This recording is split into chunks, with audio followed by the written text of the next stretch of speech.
Did you ring, Professor? Tarleton, I did. In fact, I have been ringing for several minutes. I'm sorry, sir. I didn't hear the bell. Oh, how distressing. Premature deafness, and in one so young. Kindly pick up my book. Your book, sir?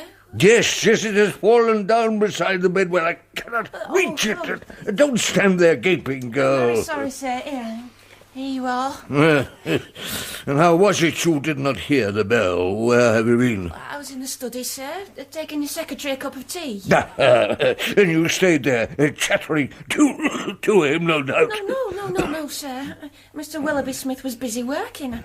I wouldn't dream of disturbing him. So you say, but I notice you spend too much time gossiping with that young man. Well, sir, he always passes the time of day. He's very polite. He's a very nice gentleman. Now, that's true enough. He's certainly a vast improvement upon his predecessor. The last man was worse than useless. I had to send him packing. Yes, sir, I remember. Now, when I found out he was delving into matters that did not concern him, I dismissed him out of hand. I ordered him to leave my house at once. Please, sir, you mustn't upset yourself. I will not allow anyone to poke and pry into my affairs. You understand? I will not allow it.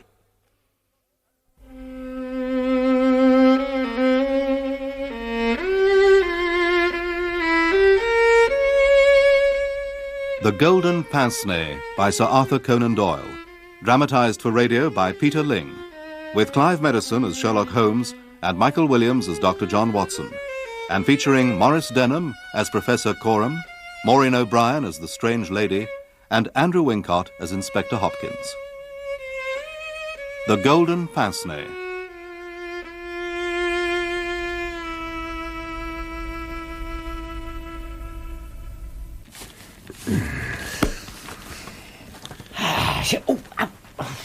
Did you speak, Watson? No, my foot. It's gone to sleep. Hardly surprising, as it's nearly midnight. Yeah, as late as that? I hadn't realised. I've been so engrossed in our work. What was it in the British Medical Journal that you found so absorbing? Recent developments in kidney surgery. Oh. Yes, these new discoveries are always interesting. No doubt, though ancient discoveries can be quite interesting too. You should take care not to overstrain your eyes, peering through that magnifying glass. Must be a fascinating document. I'm deciphering a medieval palimpsest. Yes, would you describe that as fascinating? Oh, of course. A medieval what? Palimpsest. A manuscript in which the original has been superimposed by more recent writing. Yes, I'm trying to uncover the buttery accounts from an obscure abbey during the second half of the 15th century. It's fascinating in its way, but... you're perfectly right. I think I've done enough for one evening. Listen to that. The rain's worse than ever. It's been sweeping in on the east wind ever since this morning. So now a cold, wet day has turned into a wild, tempestuous night. Well, we can think ourselves lucky to be indoors. Hello. What's that? It's a cab making its way from the direction of Oxford Street and stopping at the curb. I spoke too soon. The man's getting out and hurrying to our door. What on earth can he want? He wants us, and we, my poor Watson, will soon be wanting overcoats, scarves and galoshes. Surely he can't be expecting us to turn out at this time of night. No, wait. The cab's setting off again. There's hope yet. He'd have told the driver to wait if he wanted us to go with him. Run down to the door, my dear fellow. Mrs. Hudson will have gone to her bed long ago.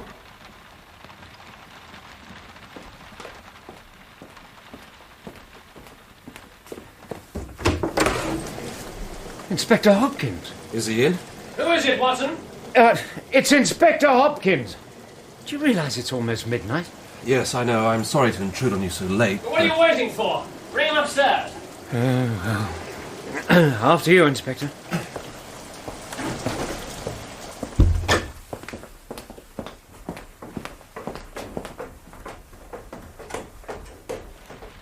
Come in, my dear sir, come in. I hope you've no designs upon us on such a night as this. Forgive me, Mr. Holmes. I know I shouldn't trespass on your valuable time. Oh, nonsense. Now, take off your coat and draw up a chair while I try to enliven the fire. Yes, I think with a little judicious attention I may encourage these embers into a blaze. Yes, that's more like it. Yes. And the doctor has a prescription containing hot water and a lemon, among other ingredients, which is an excellent preventative medicine. Doctor, if you'd be so kind. I'm already preparing it, Holmes. Ah, It's very good of you, gentlemen, and I hesitate to trouble you with my problem. it must be a serious problem indeed to have brought you out in this storm. I've had a very full day, Mr. Holmes, and that's a fact. Did you see the item about the Yoxley case in the evening edition? I'm afraid I've seen no news today later than the 15th century. Well, it was only a paragraph, and most of it wrong at that. You didn't miss much. Inspector, an infallible remedy to be taken before bedtime. No, thank you, Doctor. You're very good health, gentlemen. And yours, Inspector. And here's to a speedy solution to the problem, whatever it may be. Ah, that's better. Well, Well, I haven't let the grass grow under my feet, I promise you that. The crime occurred at midday, a few minutes before noon. I was wired for at 3:15, reached Yoxley Old Place by 5, conducted my investigations, returned to Charing Cross in the last train, and here I am. Yoxley Old Place. No, I don't recall the name. It's a manor house down in Kent, 7 miles from Chatham, and not as near the railway station as I'd have liked. you say a crime was committed, but you don't specify what type of crime. Murder, Mr. Holmes. Plain and simple. Well, leastways, it's plain enough, but it's very far from simple. Here's a man dead. There's no denying that at any rate. But as far as I can see, there's no reason why anyone should wish him any harm. No motive, you see. None whatsoever. Allow me to correct you. There's no motive that you've been able to discover as yet. I suppose that's true. The fact is, I can't make head nor tail of it. Perhaps if you were to begin with the facts. Well, that won't be difficult. I got the facts clear enough. All I want now is to make sense of them. Well, let's begin with the house. Yoxley Old Place. How old? Very old. Originally built in the Middle Ages, I'd say. Tudor, or a bit earlier, maybe the 1400s. Strange how the 15th century seems to be pursuing me today. But a remarkable old building, by the side of it. No doubt of that. A rabbit warren of rooms, winding passages leading up and down, low ceilings and oak beams, very picturesque, unless you happen to be 6 foot tall. Yes, I noticed the bruise when we walked in. And who lives in this picturesque rabbit warren? Some years ago, the house was taken by an elderly gentleman, Professor Coram. He's an invalid, keeping to his bed most of the time. Otherwise, he is wheeled in a bath chair by Mortimer, the gardener. What do his neighbours have to say of him? Is he popular? The neighbours have really set eyes on him. He never goes beyond the garden gate. He has the reputation of being a learned man, but a bit of a recluse. What other domestic staff does he have, apart from the gardener? There are 2 servants living in the house. Mortimer has his own cottage at the far end of the garden. Mrs. Marker, the housekeeper, and a maid-of-all-work, Susan Tarleton. Have these ladies been in his employ for long? He engaged them when he first moved in. They're both women of excellent character. He hired a secretary at the same time. He's writing some learned historical book, and he needs an educated young man to assist him. And who is this educated young man? The professor hasn't been quite so fortunate in that respect. The first 2 he hired weren't successful, but the third, Mr. Willoughby Smith, was a young chap straight down from university, and he filled the bill perfectly. I spent some time on the telephone this evening, and I can tell you, Smith was a decent, hard-working lad. Was? Nobody ever had a bad word for him, from the time he was a schoolboy at Uppingham or a student at Cambridge. Yet he met his death this morning in the professor's study under circumstances which can only point to murder. That is certainly very curious. Do you think, Holmes, another log on the fire? Yes, certainly. Now, to the murder itself. I am all attention, Inspector. The principal source of my information is Susan Tarleton, since she discovered the body. You say that the crime took place at midday. Where was Miss Tarleton at the time? Just before noon, she was upstairs, hanging some curtains which she'd ironed at one of the windows in the upper corridor. Professor Coram was in bed as usual. When the weather's bad, he seldom rises before lunch. And Mrs. Marker was busy in the kitchen. Willoughby Smith had been upstairs. He passed Susan Tarleton on his way down to the study on the ground floor. A minute or so later, she heard a dreadful cry from the room below. A wild scream, strange and unnatural. At the same instant, there was a heavy thud that seemed to shake the whole house. And then silence. The girl must have been terrified. I'm sure she was. But she pulled herself together and ran downstairs.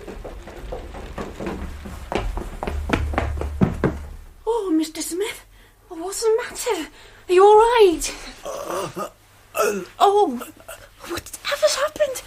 Mr. Smith, can you hear me? Oh, if I could just get you to a chair. Was that not? Heavens above! Mrs. Marker, thank goodness. I'm trying to lift him. Better not move him. I'll get some water. There's a carafe on the table. We must get a doctor to him. I'll send Mortimer for Dr. Parsons. Here you are. Try to lift your head, sir. Oh, Lord! Oh, he's bleeding. It's only a small wound, but it's gone so deep. Oh. There's blood pouring from his neck. And look, here. An open penknife lying on the carpet. That's the one he uses for cutting string and chopping up sealing wax. Oh, if only he could tell us how it happened. Try a few drops of water on his forehead. He's opening his eyes. He's trying to say something. The Professor. It was she. She who? Oh, fetch a doctor. Oh, do hurry. I'm afraid it's too late. I must go to the Professor. He'll have to be told. Mrs. Marker hurried to the Professor's room and found him sitting up in bed, breathless and agitated. He had heard enough to realise that something terrible had happened. Breathless? Would there have been time for him to return to his own room and get into bed? He's an invalid. He can scarcely get around without his wheelchair. I've known some ageing invalids who were not always as helpless as they seem to be. In this case, Doctor, his disability is genuine enough. Mrs. Marker said he was still in his nightclothes. He can't even dress himself without Mortimer's help. Those last words, the Professor, it was she. They interest me very much. Did the housekeeper repeat them to Professor Coram? He could make nothing of them. He says they must have been uttered in some sort of delirium. He insists that Smith hadn't an enemy in the world. The crime could have no possible motive. So then what happened? The women called Mortimer and sent him for the police, and in due course the chief constable sent for me. When I arrived, the officer on duty took me to the study, where I found the body lying in front of the bureau. That's how he was, sir. Nothing's been touched. And the stab wound? On the right side of the neck, just below the jaw. Severing the carotid artery. Yes, I see. You don't suppose he could have done it himself, sir? By the look of it, I'd say that was pretty well impossible. This blow was struck from the side and slightly behind. Hello? What's this? Clutched in his right hand. Oh, we didn't touch that either, sir, seeing as it might be evidence. And he was hanging on to it like grim death. Begging your pardon, sir. Let's take a look. After I'd examined it, I wrapped it carefully in tissue paper, Mr. Holmes, and here it is. A golden pince-nez.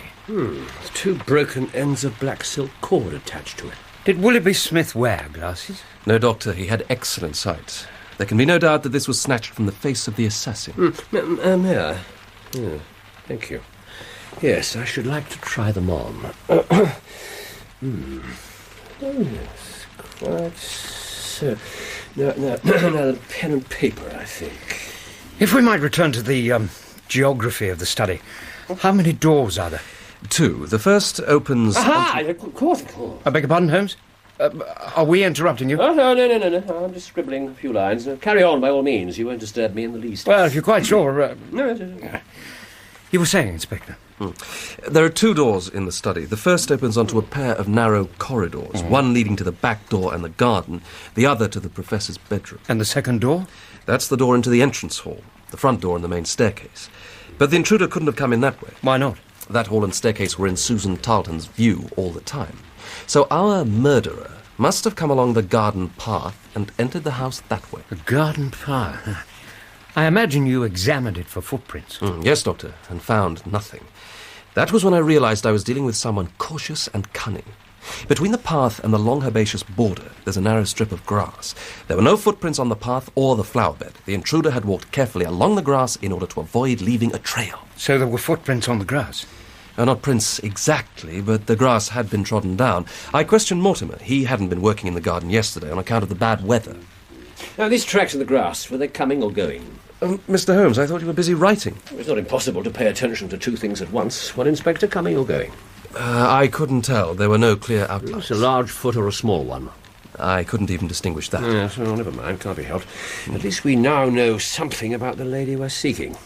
The lady? Here you are, Watson. Perhaps you'd care to read this, the fruits of my labours. Wanted.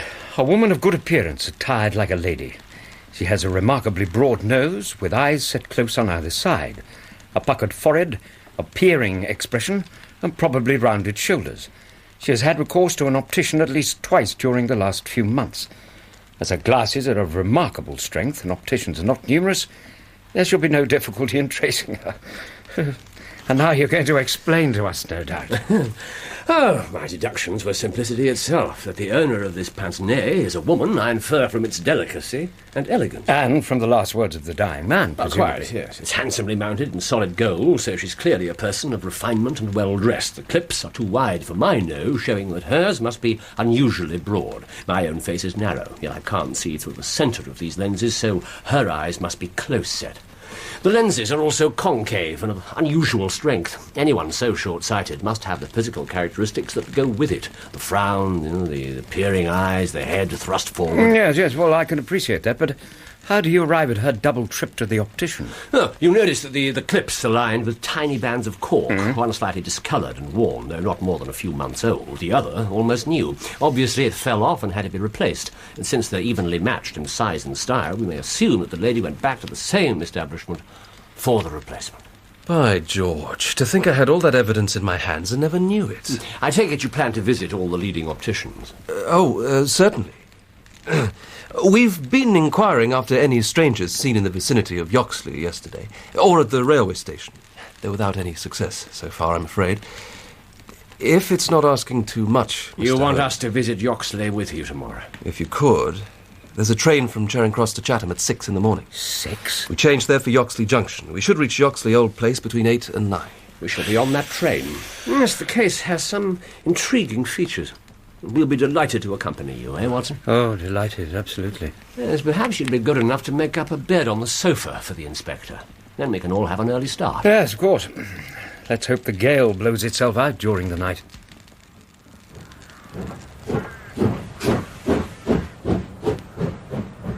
We've made good time. Not at all a bad journey. Ah, that's the local constable waiting for us. Morning, Langdon. Morning, gentlemen. Morning, Constable. Good morning. Well, now, any developments since I left? No, sir, I'm afraid not.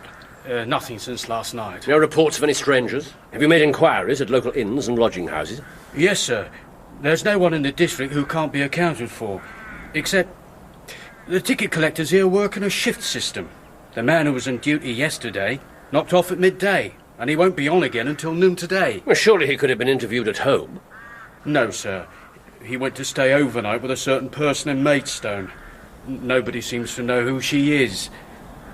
But she could be his married sister. Ah, let's hope so. Well, in that case, since nothing can be done until he returns, shall we proceed to the house? The garden looks refreshed after the rain. Still very damp underfoot. I take it this is the path you described? Yes, Doctor. It runs along the side of the house. Washed clean, of course, during the storm. All the same, I'll take my oath there were no footprints on the path yesterday, Mr. Holmes. And the marks on the grass? They're along here. Well, they were. The grass has sprung up again. Yes, I can still see a few traces. Yes, someone certainly passed this way. Yeah, the lady must have trodden carefully. One false step and she would have left a print on the path or in the soft earth of the flower bed. Like I said, she must have been very cautious. Certainly, a remarkable performance, remarkable.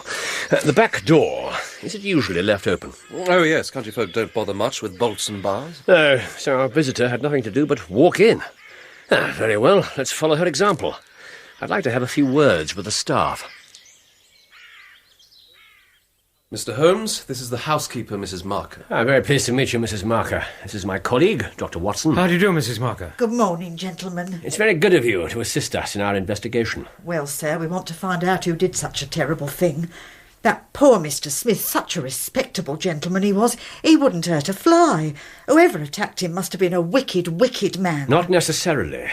I believe it was a woman. Oh. And when she entered the house, I don't think murder was in her mind. What makes you say that? Well, if it had been, she would have provided herself with some sort of weapon instead of having to pick up this knife from the bureau, which is where the young man generally worked, is it? Yes, sir. So, our visitor made her way in from the garden and found herself in the study. Of course, we've no means of knowing how long she was here, but... Excuse me, sir, but I think I can tell you that. Oh? It can't have been more than a few minutes, because I was in here myself, dusting and tidying not long before, not above a quarter of an hour at the most. Thank you, Mrs. Marker. That narrows it down. So she enters the room and goes to the bureau. Not to the upper part, for that was open with a flap down, but to the drawers below, which are kept locked. Hello, what's this?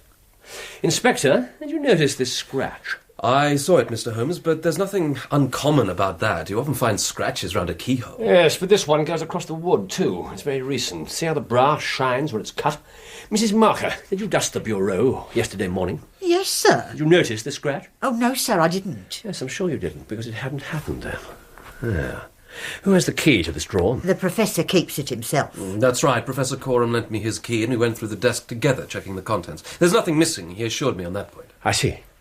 Now, Mrs. Marker, I wonder if I might talk to your young companion, Miss Susan Tarleton? I promise you, my dear, there's nothing to be afraid of. Mr. Holmes just wants to ask you a few questions. Yes, sir. Anything you can tell us may be extremely helpful. Now, so far, we've established that an unknown lady entered this room yesterday morning and either unlocked this bureau or tried to do so. Oh, begging your pardon, sir, but she couldn't have... There's only the one key, and Professor keeps that on his watch chain. Well, then perhaps she'd got hold of a duplicate. Now, let's imagine the scene.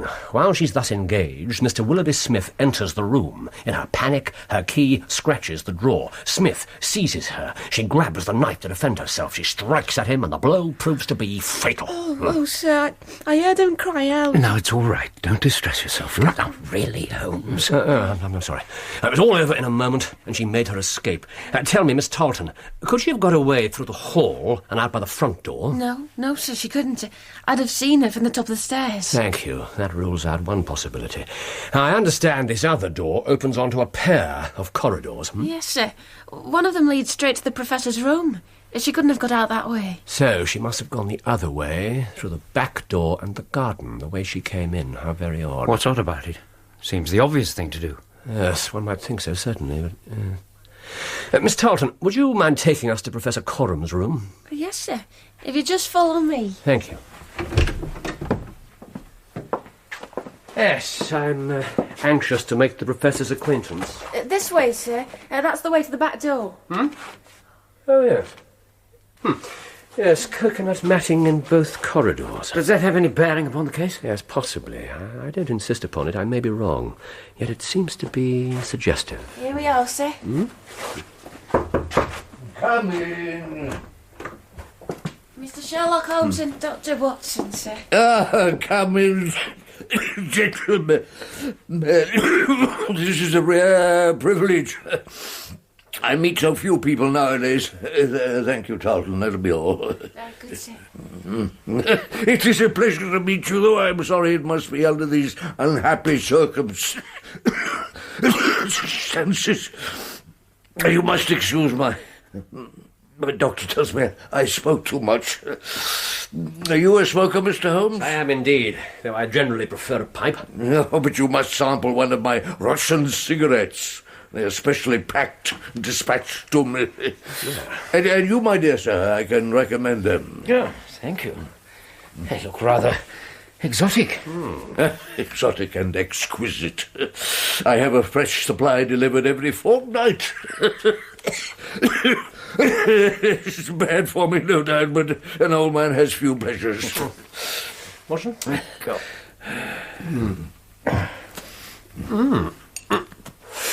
Well, yes, I commend your taste in tobacco, Professor. Yes, tobacco and my work. They were all I had left, and now only tobacco remains, alas. But your work?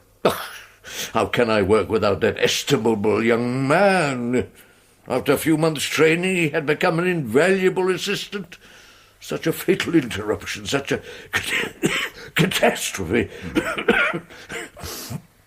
What do you think of this sad business, Mr. Holmes? I haven't yet made up my mind. Well, if you can throw any light upon it, I shall be in your debt. To a bookworm, an invalid like myself, it is a paralyzing blow. I seem to have lost the power of thought. Oh, I'm sure, Professor, that when you've recovered from the shock, you will find your powers returning to you. Then you'll be able to continue your literary work. Yeah, I wish I could be so optimistic. You see that great pile of papers on the side table? Those are but the rough outline of my magnum opus. So much still to be done. I'm an old man. You study history, I understand. Ah, yes, my book is an analysis of documents found in the Coptic monasteries of Syria and Egypt. It will strike at the very foundations of revealed religion. But your reading is not entirely confined to the past. I notice from your shelves you keep abreast of contemporary fiction as well. Crime and Punishment, Anna Karenina. You enjoy Russian literature as well as Russian cigarettes? No, I divert myself with novels. I do not always enjoy them. Have you read Anna Karenina, Mr. Holmes? A shameful book. The so-called heroine is shallow and worthless, and a faithless wife. I could not be bothered to finish reading it. Forgive me, but I wonder, might I trouble you for another cigarette? Oh, dear me, you are an even quicker smoker than I am myself. I am a connoisseur. Thank you. No doubt you have many questions to ask me, Mr. Holmes. Am I to be subjected to a cross-examination? I shan't trouble you long, Professor, since I understand you were in bed when the crime was committed and can tell me nothing about it. But just let me ask you this. What do you imagine the young man meant when he breathed his last words, "The Professor, it was she"? Oh, my dear sir, Tarleton is a country girl with the usual stupidity of her class. Smith may have babbled some incoherent words. She has twisted them into that meaningless message. So, you have no explanation of the tragedy? Possibly an accident. Or perhaps between ourselves, you understand, suicide. Young men have their secret troubles. An affair of the heart, perhaps, that we never suspected. But the eyeglasses? No. We are aware, are we not, that love objects may take strange shapes? A fan, a glove, a pince-nez. Who knows what may be treated as a token when a lover puts an end to his life? No, I feel certain Willoughby Smith met his fate at his own hand. Yes. And one more question, Professor. What are the documents you keep locked in the bureau? Oh, nothing to interest anyone but myself. Family papers, souvenirs of the past, letters from my poor wife. But here's the key. You may examine it for yourself. The key? Ah, yes. Thank you, Professor, but I hardly think that would help me. Well, I apologise for having trespassed upon your time. We shan't disturb you for a while. 2 o'clock, we'll come back and report to you upon any further developments.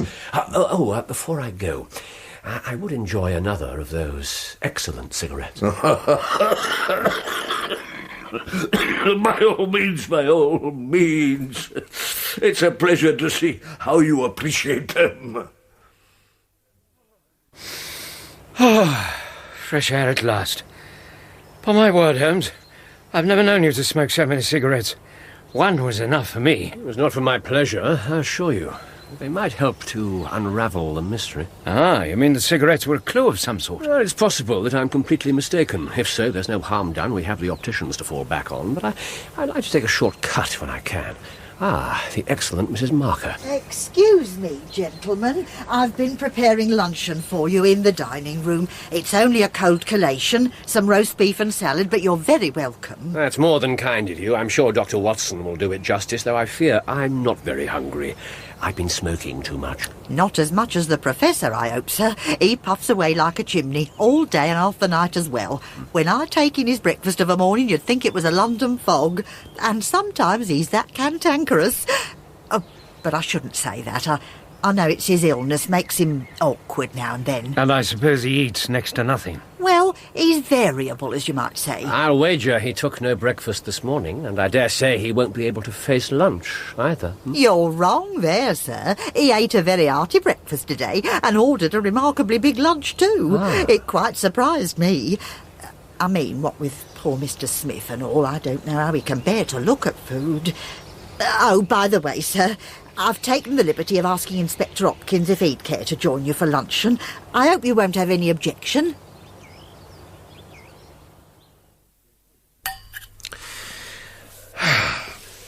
The ticket collector reported for work promptly at 12 noon, Mr. Holmes. And your theory about the woman proved to be correct. The woman, yes, quite so. Yeah. The one in Maidstone? She's not his married sister? Well, I didn't inquire as to that, sir. I meant the theory about the strange lady. She arrived on the 10:43 from Chatham yesterday morning. The ticket collector was able to give us a pretty good description. Smartly dressed, close-set eyes, and wearing a gold pince-nez. Well done, Holmes. You were absolutely right. What's more, she was on her way to this house. She asked for directions. I see, thank you. Well, you must feel a little gratified, surely. Why? It's no more than I expected. Yes, Susan, what is it? Would you care for a little more beef, sir? Thank you, no. By the way, do you happen to know if Mr. Smith left the house at all yesterday morning? Yes, sir, he did. He went out for a walk. He said he wanted to make the most of the weather because the barometer was falling. Was he out for very long? No, sir, not long. And he got back about half an hour before it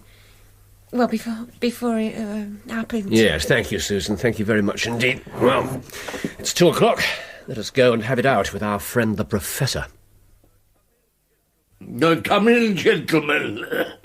Mr. Holmes, may I offer you another cigarette? No, thank you. I think I've smoked enough for one day. As you wish. And what have you to tell me? Have you solved the mystery yet? Yes, I have solved it. Good heavens. Solved it? While you were strolling in the garden? Over lunch, perhaps? No, I solved it in this room. A moment ago. Now, if you're joking, Mr. Holmes, I must tell you this is too serious a matter for flippancy. May I reconstruct the case for you? There's a little information I still require. You may be able to provide it. Well, I cannot imagine how, but of course, anything you wish to know. Well, let me tell you what I know already. Yesterday morning, a lady entered your study with the intention of removing some documents from your bureau. She had her own key.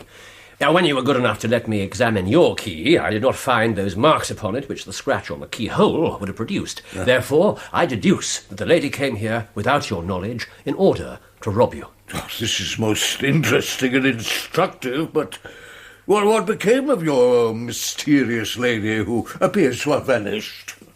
She was discovered by your secretary, and in her frenzy, she stabbed him. Horrified by what she'd done, she fled from the room, but during the struggle, she had lost her pince-nez, and being very short-sighted, she was helpless without them. Instead of turning into the right-hand corridor, heading for the back door and the garden, she went the other way, with coconut matting in both corridors. It was an easy mistake to make. When she pushed open the door in front of her, she found herself in this room. It's a fine theory, Mr. Holmes, with one small flaw. I was in this room all day and never left it. Yes, I know that. Perhaps I was asleep at the time? Otherwise I could hardly fail to be aware of a stranger entering my room. She was not a stranger to you, and you were aware of her. You spoke to her. You helped her to escape. Are you mad? I helped her to escape. Where is she now? Perhaps you'd be good enough to leave your hiding place, madam, and join us. No, I must insist that... The bookcase! Good gracious. You are right, sir. Perfectly right. I am here, and I am your prisoner. My dear lady, won't you come and sit down? I'm afraid you're far from well. I am well enough to tell you therefore. Oh, excuse me, I did not see the footstool. Allow me to return your pince-nez to you, madam. Oh, thank you. Thank you. You know so much already. You have discovered the truth, and I must own to everything. It was I who killed the young man. In my terror, I snatched up the first thing that came to hand and struck at him. I did not know it was a knife. That is the truth. I swear it. Please, madam, be seated. Here. Be seated. There. Now, Thank you. take time to compose yourself. We are in no hurry. I am obliged to you, gentlemen. And I wish that you should know my story. I am a Russian, and so is Sergius. His full name, I will not tell you. Oh, thank you, Ella. I am in your hands. But why should you cling so hard to your wretched life? It has done harm to many and good to none. Not even yourself. I am this man's wife. He was 50 and I a foolish girl of 20 when we met. He was my tutor at the university. I will not name the city. May we know why? Sergius could be traced. I should not wish that. Oh, thank you, my dear. Yes, very well. Please continue. We were revolutionaries, anarchists. He and I and many more. Then came a time of great trouble. A police officer was killed. Many were arrested. And to save his own skin and gain a reward, this man betrayed his companions and his wife also. No, it was a misunderstanding. We were arrested. Some of us went before the firing squad. Some, like me, to Siberia. I was fortunate my term was not for life. Sergius fled to England and has lived here quietly ever since, knowing that if the Brotherhood learn where he is, justice will surely follow. No, but I trust you, Anna. You were always good to me. Let me finish. Among our comrades, there was one who was the friend of my heart. He was noble, unselfish, loving, all that my husband was not. The others were ruthless and dangerous men, but Alexis was not. He hated violence. He wrote many letters to me, trying to dissuade me from our plan of action. Those letters would have saved him. And so would my diary, where I poured out the secrets of my heart, my love for Alexis, my hatred of Sergius. When we were arrested, my husband here found the diary and the letters. He hid them and lied to the police, swearing away the young man's life. Alexis was sent to Siberia, where he remains to this day, working in a salt mine. Think of that. Alexis lives like a slave while the life of Sergius is in my hands. And I am letting him go. You were always a noble woman, Anna. When I was released, I followed him to England. After months of searching, I discovered where he lived. I knew he had the diary and the letters, and I was determined to find them. I employed a private detective who entered this house as a secretary. Yes, your second secretary, Sergius, the one who left so hurriedly. He refused to steal the documents for me, but he made an impression of the key to the bureau and a plan of the house. So I came to find the documents myself. I had just taken them from the drawer when the young man discovered me. A little earlier I had met him, walking in the country lanes. Never guessing who he was, I asked him the way to this house. Exactly. Smith returned and told you, Professor, about the lady he'd met. That is why, with his dying breath, he tried to send you a message that it was she. The she you'd been discussing. When I found myself face to face with my husband, I told him that if he handed me over to the law, I would give him up to the Brotherhood. For that reason alone, he agreed to shield me. He introduced me to that dark hiding place and showed me the trick of the lock. It is a relic from the religious wars, a priest's soul, known to no one but myself. Since he takes his meals in this room, he was able to give me food. It was agreed that when the police abandoned their inquiries, I would slip away by night, never to return. But now the inquiries are concluded, and I fear that your circumstances have changed. The inspector has to do his duty. I'm sorry, madam. I must warn you, you are under arrest. You will accompany me to London to make a formal confession at Scotland Yard.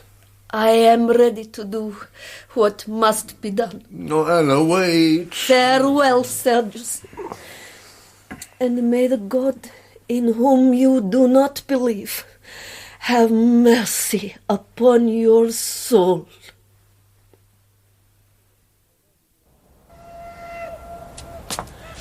Although you do not know us, madam, my colleague and I will be happy to present your case before the authorities. The death of Smith was accidental. We can testify to that. No, I do not know you. But I know you are good men, and I trust you. That is why I ask you to take charge of these documents. The diary, the letters. These will save Alexis. I confide them to your honor and your love of justice. You will deliver them to the Russian embassy for me. And this is all that must be done. But, madam, you will need these documents as evidence in your own defense. I need nothing. Please do as I say. These are my last words. Watson! Hopkins! Stop her! Dear God. It's a simple case, yet in some ways an instructive one. It turned upon Pince-Nez, of course. Yes, of course. Without it, you might never have reached the solution. And if the unhappy woman hadn't been short-sighted, she might have found a way to the back door and made her escape.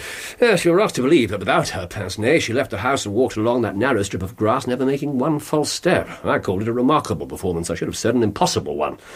Yes, I therefore reached the conclusion that she must have remained within the house. When I realised the similarity between the two corridors, it became clear that she had entered the Professor's room. Ah, yes. I seem to remember when we left the study, you took a few steps in the wrong direction yourself, didn't you? Well, some may have done. It was an easy mistake to make. Yes, but thank you for reminding me, Watson. Oh, don't mention it. There's only one small point I don't quite understand. Really? What's that? How did you know about the secret hiding place? I didn't know. But I examined the room carefully and saw that although there were piles of books everywhere else on the floor, a space had been left clear in front of the tall bookcase. So I smoked as many cigarettes as possible and scattered the ash. It was a simple trick, but effective. And when we returned after lunch, I saw from the traces on the carpet that in our absence the lady had come out of her retreat. Poor creature. I suppose she couldn't face the ordeal ahead of her in London. No doubt when she heard the train coming, she decided to take her own life. I think she'd been planning it for some time. It was her husband who unwittingly put the idea into her head. When he talked of Anna Karenina, knowing she could hear everything he said, he couldn't resist the chance to vilify the heroine, the faithless wife, the worthless creature. If he'd troubled to finish reading the novel, he'd have known that in the closing page, Anna throws herself under a train. I did my best to stop her, but... she was quite determined. At this moment, Hopkins will be at Scotland Yard, making his report, doing his duty, and tomorrow, we must do ours. Tomorrow? Tomorrow, Watson, you and I will drive together to the Russian embassy so that, God willing, an innocent man may be set free.